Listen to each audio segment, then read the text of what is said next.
જય હિન્દ મિત્રો, આજે આપણે વાત કરશું સાયબર બુલિંગની એટલે કે બ્લેકમેલિંગ, જેના અંદર તમને સાયબર અપરાધીઓ દ્વારા તમને સોશિયલ મીડિયા સંબંધિત ગમે તે માધ્યમથી ગમે તે એપ્લિકેશન દ્વારા તમને ડરાવવા, ધમકાવવા, માનસિક ત્રાસ આપવામાં આવે છે. એને સાયબર બુલિંગ કહેવામાં આવે છે. કોઈ પણ વ્યક્તિ દ્વારા બીજી કોઈ પણ વ્યક્તિને ઇલેક્ટ્રિક સંદેશા વ્યવહારનો ઉપયોગ કરી ધમકાવવા, ડરાવવા, અપમાન કરવા કે ઉતારી પાડવા, મજાક ઉડાવવાના હેતુથી મેસેજ, વિડીયો, ફોટા મોકલવામાં આવે તેને સાયબર બુલિંગ કહેવામાં આવે છે. હવે સાયબર બુલિંગ થી બચવાના ઉપાય કયા? કે તમે અજાણી વ્યક્તિની ફ્રેન્ડ રિક્વેસ્ટ ક્યારે પણ સ્વીકારશો નહીં. જો તમે એ ફ્રેન્ડ રિક્વેસ્ટ સ્વીકારી અને તમને એવા જ માણસો, ટ્રેન્ડ માણસ હોય, જે વ્યક્તિ તમને ફ્રેન્ડ રિક્વેસ્ટ મોકલતો હોય સાયબર અપરાધી, એ પોતે એકદમ ટ્રેન્ડ વ્યક્તિ હોય જે તમને આરામથી ફસાવી શકે, એને એટલું નોલેજ લીધેલું હોય છે. સાયબર અપરાધીઓએ પણ પોતાની એક યુનિવર્સિટી જેવું ચાલુ કર્યું છે, જેની અંદર એમ કહેવામાં આવે છે કે એ લોકો દ્વારા પણ એક ક્લાસીસ ચલાવવામાં આવે છે ફોરેનની અંદર, અને એ લોકો ત્યાં ટ્રેનિંગ પણ લેવા જાય છે. સૌપ્રથમ તમારી સાથે ફ્રેન્ડશિપ કરીને પછી તમને તમારી બધી જ માહિતી લઈ લેશે, તમારા એકદમ અંગત વ્યક્તિ હોય એ રીતે, પછી તમને એ વ્યક્તિ દ્વારા બ્લેકમેલ કરવામાં આવે છે અને તમને એ રીતે જ બ્લેકમેલ કરશે કે તમે કોઈને કહી નહીં શકતો.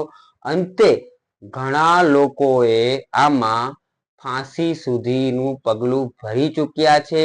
ઘણા બાળકો પણ ફસાઈ ચૂક્યા છે જે કહેતા નથી, અંતે ખબર પડે છે. આ વસ્તુ થાય તો નાના બાળકોએ મા બાપને કહેવું ફરજિયાત છે. જો તમે નહીં કહેશો તો તમારા મા બાપ તમને માફ કરી જ દેશે, 100% છે, પણ તમે એ ડરમાં જ રહો છો કે મારા મા બાપ મને માફ નહીં કરે. એ જ વસ્તુથી લઈને ઘણા બાળકો મોતને વાલું કરે છે અને અંતે ન ભરવાનું કામ કરી ચૂકે છે. પણ આમાં એક જ વસ્તુ છે કે તમારા પરિવારને કહો, તમે ક્યારે પણ આમાં ફસાશો નહીં. ઓનલાઈન સોશિયલ મીડિયા પ્લેટફોર્મ પર તમારી અંગત માહિતી ક્યારેય પણ શેર કરશો નહીં, જેવી કે તમારી ફોનની ડિટેલ, તમારું મેલ આઈડી, તમારા પર્સનલ કોઈ પણ જાતની ડિટેલ, કે તમારા મમ્મી છે, પપ્પા છે, ભાઈ છે, હસબન્ડ છે, આ છે તે કોઈ પણ જાતની માહિતી જો તમે ફેસબુક પર કે આમાં મૂકશો તો સાયબર અપરાધી એની પીએચડી કરી નાખશે. પછી તમારી સાથે વાત કરશે તમને શું પસંદ છે. ઘણા લોકો ટાઇટલમાં લખતા હોય છે કે મને આ પસંદ છે, આ વસ્તુ પસંદ છે, તો એ વ્યક્તિ પૂરેપૂરી રીતે તમને ટાર્ગેટ કરતા હોય છે. તમારી માહિતી આધારે તમે ટાર્ગેટ કર્યા પછી તમને બ્લેકમેલ કરવા માટે એની તમારા સંબંધી લોકોની બધી ડિટેલ રાખતા હોય છે, પછી જ તમને બ્લેકમેલ કરતા હોય છે. તમે બ્લોક કરી દેશો તો પણ કોઈ ફાયદો રહેશે નહીં. પણ અંતે એટલું યાદ રાખજો કે પોલીસ સ્ટેશન છે અથવા તો 1930 ઉપર કોલ કરો, અથવા તો તમારા નજદીકના સાયબર ક્રાઇમમાં જજો, જેથી કરીને તમે ક્યારેય પણ ડરશો નહીં. સાયબર અપરાધી તમારું કંઈ પણ બગાડી નહીં શકે. ડરવાની ખાસ જરૂર નથી. તમે ડરી ગયા સમજો તમે ગયા. ઓનલાઈન કોઈ પણ વસ્તુ તમે પોસ્ટ કરો છો ને, તો એની પહેલા થોભી અને વિચાર કરો કે હું જે વસ્તુ મોકલી રહ્યો છું, મોકલી રહી છું, તો શું આ વસ્તુ સેફ છે? ઇન્ટરનેટ એક એવી વસ્તુ છે કે ડિલીટ કરેલી વસ્તુ પણ તમારી પાછી આવી જતી હોય છે. અને આ વસ્તુ સાયબર એક્સપર્ટ પૂરેપૂરી રીતે માને છે કે તમારા 5 વર્ષ જૂના ડેટા પણ સાયબર એક્સપર્ટે કાઢેલા છે. એવું ક્યારે પણ નહીં વિચારતા કે મારી અંગત ફોટોગ્રાફી મેં કોઈને મોકલી છે તો એ કાલે ક્યારેય પણ બહાર નહીં આવે. મારા સંબંધ એ વ્યક્તિ સાથે ક્યારે બગડશે જ નહીં. આટલા આંધળા વિશ્વાસથી ક્યારે મૂકવા નહીં. તમે આજે નહીં તો કાલે એ વસ્તુ બહાર આવશે જ. જો મિત્રો તમે સાયબર બુલિંગનો ભોગ બનો છો તો તમારા માતા પિતા અથવા તો નજીકના પોલીસ સ્ટેશનનો અથવા તો સાયબર ક્રાઇમનો 1930 નો કોન્ટેક્ટ કરી તમે માહિતી આપો. તમારા મા બાપ ક્યારેય પણ તમારી પર ગરમ નહીં થશે. એ લોકો જાણતા હોય છે ને અજાણતા જો તમને ડર લાગતો જ હોય તો તમે પોલીસનો સંપર્ક કરો. પોલીસ બધું જ જાણે છે, એમને ખબર જ છે કે આ રીતે ભોગ ઘણા લોકો બની રહ્યા છે, જેથી કરીને તમે ગભરાશો નહીં. જો ગભરાઈ ગયા તો ગયા. એને ખબર છે કે આ વ્યક્તિ જો મારાથી ડરી ગયો તો આ વ્યક્તિને ડરાવવા માટે તમારી પાસે કોઈ કસર નહીં મૂકે, કેમ કે એને એના અંદર પીએચડી કરેલી છે, કેમ કે એ લોકો આના અંદર ક્યારે પણ હાર નહીં માને, તમને ડરાવવામાં કોઈ કચાશ નહીં મૂકે. પણ જો તમે ડરી ગયા તો એ સમજી જશે કે આ વ્યક્તિ મારી જાળમાં ફસાવા માટે તૈયાર છે. તો ક્યારે પણ ડરશો નહીં. પોલીસનું નામ આપશો તો પણ એ વ્યક્તિ તમને ડરાવશે, ડરશો નહીં, ક્યારેય પણ ડરશો. ઘણા વ્યક્તિ લોકોને આદત હોય છે કે તમારા પાસવર્ડ તમારા અંગત વ્યક્તિઓને, મિત્રોને ક્યારેક આપી દેતા હોય છે કે લે આ મારું પાસવર્ડ છે, તું એક્ટિવ કરી લે, જોઈ લે, મારું એકાઉન્ટ ખોલી લે. ઘણા લોકો આવી રીતે આંધળો વિશ્વાસ કરીને આપી દેતા હોય છે, પણ પછી ચલો તમે આપી તો દીધું, પણ તમારા 5 વર્ષ, 1 વર્ષ કે 6 મહિના કે 2 મહિના પછી પણ તમારે જોવું જોઈએ કે મેં જે પાસવર્ડ મૂક્યો હતો આટલા વર્ષો પહેલા આ વ્યક્તિને આપ્યો હતો ને, તો હવે ચેન્જ કરવો જોઈએ. આ ઇન્ટરનેટનો એક ખાસ નિયમ છે કે તમારે પાસવર્ડ તમારા કોઈ પણ એપ્લિકેશનનો સમય પ્રમાણે ચેન્જ કરતા રહેવો જોઈએ, જેથી કરીને તમારો ફોન, તમારું વોટ્સઅપ, તમારું ઇન્સ્ટા, તમારું ફેસબુક, ગૂગલ, મોબાઈલમાં ક્યારેક કોઈ વસ્તુ કઈ હેક નહીં થઈ શકે. જો તમે પાસવર્ડ નિયમિત પ્રમાણે ચેન્જ નહીં કરો તો સંભાવના છે, કેમ કે તમે ક્યારેક કોઈકને તમારા પાસવર્ડ અંગત વ્યક્તિને આપી દેતા હોય છે, અને એ વ્યક્તિના મનમાં તો હોય જ છે, પણ તમને એમ હોય છે કે મને આંધળો વિશ્વાસ છે. પણ આવા કેસ બની ચૂક્યા છે કે પોતાના મિત્ર વ્યક્તિને આપેલા છે, પોતાના અંગત વ્યક્તિને આપ્યા છે, પછી એ વ્યક્તિ આ વસ્તુનો ભોગ બન્યો છે. પછી એને ખબર પડી છે કે આ વ્યક્તિને મેં 6 મહિના પહેલા મારા એકાઉન્ટનો પાસવર્ડ આપ્યો હતો અને આજે હું સાયબર અપરાધનો ભોગ બની ચૂક્યો છું. એ વ્યક્તિ સાયબર ક્રાઇમમાં રિપોર્ટ કરે પછી એને છેલ્લે ખબર પડતી હોય છે. ક્યારે પણ કોઈ પણ અંગત વ્યક્તિને પણ તમારો પાસવર્ડ આપવો ના જ. મિત્રો, સાયબર બુલિંગનો અર્થ એ થાય છે કે તમારા ઘરની અંદર એક મોબાઈલ, જેના અંદર જે સાયબર અપરાધી છે, ગુંડો છે. હવે પહેલાના સમયની અંદર ગુંડા ગળા ઉપર ચાકુ મારીને, બતાવીને કે ધમકાવીને તમારી પાસેથી પૈસા લઈ લેતા, પણ એ સમય ગયો. હવે તમારી અંગત ડિટેલ રાખીને તમને ધમકાવીને કે તે જો આટલા રૂપિયા નહીં આપ્યા તો તને મેં આ કરી નાખા, તારા આ ડેટા લીક કરી નાખા, તારા અંગત ડેટા લીક કરી દેવા, તારી અંગત માહિતી શેર કરી દેવા, તારા આ વ્યક્તિને આમ કરી દેવા. તો જેથી કરીને ઘણા લોકો ગભરાય અને પૈસા આપી દેતા હોય છે. પણ એ વસ્તુ જો પૈસા આપવાથી સોલ્વ થતી હોય તો વાત અલગ છે, પણ એ સાયબર અપરાધી તમારા પૈસા આપવા પછી પણ તમને બ્લેકમેલ કરતા જ રહેશે. પૈસામાં હાર નહીં માને. સામે વાળો વ્યક્તિ મરવા ઉપર આવી જશે તો પણ એને ફરક નહીં પડે.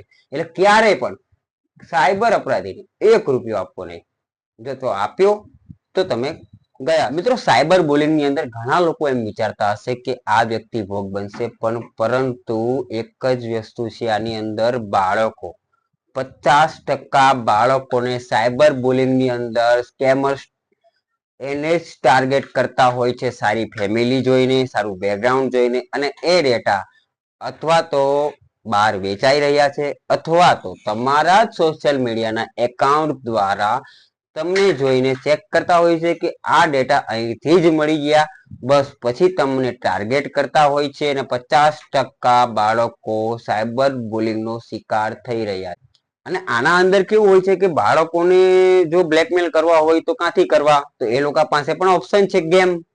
તમને ગેમ દ્વારા લિંક મોકલવામાં આવે છે અને એના દ્વારા તમને સાયબર બુલિંગનો શિકાર બનાવવામાં આવે છે. એના બહુ બધા લક્ષણો છે કે આ વસ્તુથી કરવામાં આવ્યા, એવા ઘણા ખરા કારણો છે જે કોઈ દિવસ કોઈ વિચાર્યું નહીં હોય, કેમ કે એ આપણા કરતા 2 કદમ આગળ ચાલી રહ્યા છે. તો ક્યારે પણ કોઈ પણ સોશિયલ મીડિયાના માધ્યમથી કોઈ પણ અન્ય જે અજાણી વ્યક્તિ છે એની સાથે ક્યારેય પણ સંપર્કમાં આવવું નહીં. હાલમાં અમેરિકાનો આંકડો છે 26.5, જેના અંદર બાળકો 26.5% આ સાયબર બુલિંગનો શિકાર બન્યા છે. હાલ 30 દિવસની અંદરનો આંકડો છે. 26% બાળકો, 73% એટલે કે 73% છોકરીઓ અને મહિલાઓને આ લોકોએ ટાર્ગેટ કર્યા અમેરિકાની અંદર, અને એના અંદર અનિચ્છનીય સામગ્રી એ લોકોને મોકલવામાં આવી. આ રીતે સાયબર અપરાધીઓ પૂરેપૂરી રીતે શિકાર બનાવી રહ્યા છે. આ અમેરિકાનો આંકડો છે છેલ્લા 30 દિવસની અંદર 4માંથી 1 બાળક જેની અંદર વધુ છોકરીઓને શિકાર બનાવવામાં આવી છે. વધુ પડતા બાળકોમાં સ્ત્રીઓ હોય છે અને એની અંદર ઉંમર મર્યાદા 13 વર્ષથી 17 વર્ષના અંત સુધીના બાળકોને આ સાયબર અપરાધીઓ ટાર્ગેટ કરતા હોય છે સાયબર બુલિંગ માટે. મિત્રો, સાયબર બુલિંગ એટલે શું એ સમજાવવામાં આવે તો સાયબર બુલિંગ નો અર્થ એ થાય છે કે તમારા જ ઘરની બહાર રહીને અંદરનું વાતાવરણ તમારા ઘરનું બગાડે, તમારા બાળકોને જ વધુ પડતા ટાર્ગેટ કરે. જો તમારા બાળકો ભણી રહ્યા છે, તમારા બાળકોની ઉંમર 13 થી 17 વર્ષની છે, તો એની પાસે જો સ્માર્ટફોન છે તો સ્માર્ટફોનના માધ્યમથી સાયબર અપરાધીઓ દ્વારા એ બાળકોને ટાર્ગેટ કરવામાં આવે છે, એના મોક વિડીયો બનાવવામાં આવે છે, ચેટિંગ જે એને સાથે ચેટિંગ કરી હોય એ લીક કરવાની ધમકીઓ આપવામાં આવે છે, એના મમ્મી પપ્પાને મોકલવાની ધમકીઓ આપવામાં આવે છે, દાદા દાદીને મોકલવાની ધમકીઓ આપવામાં આવે છે, ઘરની ડિટેલ પૂરી જાણી લેતા હોય છે, કાં તો બોયફ્રેન્ડ હોય તો એને પણ ટાર્ગેટ કરતા હોય છે. ઘણા સાયબર અપરાધીઓ સોશિયલ મીડિયામાં એડ બતાવતા હોય છે કે મન ચાહા જીવન સાથી પાઈએ. જેમ કે એ લોકો ભૂત પિચાસનું બધું કરી અને તમને તમે જેને ટાર્ગેટ કરતા હોય એનો ફોટો મોકલાવી દો, અમે એ વ્યક્તિ ઉપર જાદુ ટોણા કરીને તમારા પાસે પહોંચાડી દેશું, આવી તમને લાલચ આપવામાં આવે છે. તમે પૈસા આપશો પછી તમને એમ કહેશે કે વાંધો નહીં, હવે તમારી પાસે જે વ્યક્તિ આવશે તમે એને પ્રેમ કરો છો, હું એને તમને મળાવીને જ રહીશ. થોડોક સમય પાસે તમારે પૈસા માંગી લીધા પછી તમને એ વ્યક્તિ સાથે જે વાત કરી છે એના ડેટા લઈ અને તમને ફરીથી બ્લેકમેલ એ જ વ્યક્તિ કરશે કે તે જે વ્યક્તિ પાછળ મને આ કામ કરવા આપ્યા છે પૈસા, એ વ્યક્તિને હું અત્યારે કોલ કરીને કહી દઉં છું કે તે આ વ્યક્તિ પાછળ જાસૂસી લગાવી છે મારા થકી, તો એ વ્યક્તિને હું કહી દઉં છું. તો એ વ્યક્તિ દ્વારા પછી સામેવાળી વ્યક્તિ પાસેથી પૈસા માંગીને બ્લેકમેલ કરવામાં આવે છે. છેલ્લે સુધી એ વ્યક્તિ કોઈ દિવસ હાર માનતો જ નથી. સામેવાળી વ્યક્તિ એકદમ કંટાળી જાય તો પણ એ વ્યક્તિ પૈસાની માંગણી છેલ્લે સુધી પૂરી કરતો નથી. છેલ્લે સુધી પૈસા માંગશે તમારી પાસે. જો તમે કોઈને બ્લેકમેલ કરાવવા માટે અથવા તો કોઈની ઉપર જાદુ ટોણા કરાવવા માટે પણ જો એપ્લિકેશન ડાઉનલોડ કરો તો પણ તમે ગયા સમજો. અને મિત્રો, એટલું ખાસ ધ્યાન રાખજો કે સાયબર બુલિંગ ની અંદર વધુ પડતા સ્ટુડન્ટની અંદર મહિલાઓ વધુ પડતી ફસાઈ રહી છે. આ મહિલાઓની પણ આ પોતાના વાલી માટે લાલ બત્તી સમાન કિસ્સો છે. મિત્રો, આ વિડીયોમાં બસ આટલું જ. પણ આગળના એક વિડીયોની અંદર હવે હું તમને એક નવું લઈને આવીશ, રેન્સમવેર ને માલવેર, જેના ઉપર એક વિડીયો બનાવીશ. આના પછીનો વિડીયો હશે. ત્યાં સુધી મારી સાથે બન્યા રહો. જય હિન્દ, જય ભારત. અને તમારી સાથે જો સાયબર અપરાધ થયો છે 1930 ઉપર કોલ કરી શકો છો અથવા મારો સંપર્ક કરી શકો છો. મારાથી બને એટલી તમારી હું મદદ જરૂર કરીશ. જય હિન્દ, જય ભારત.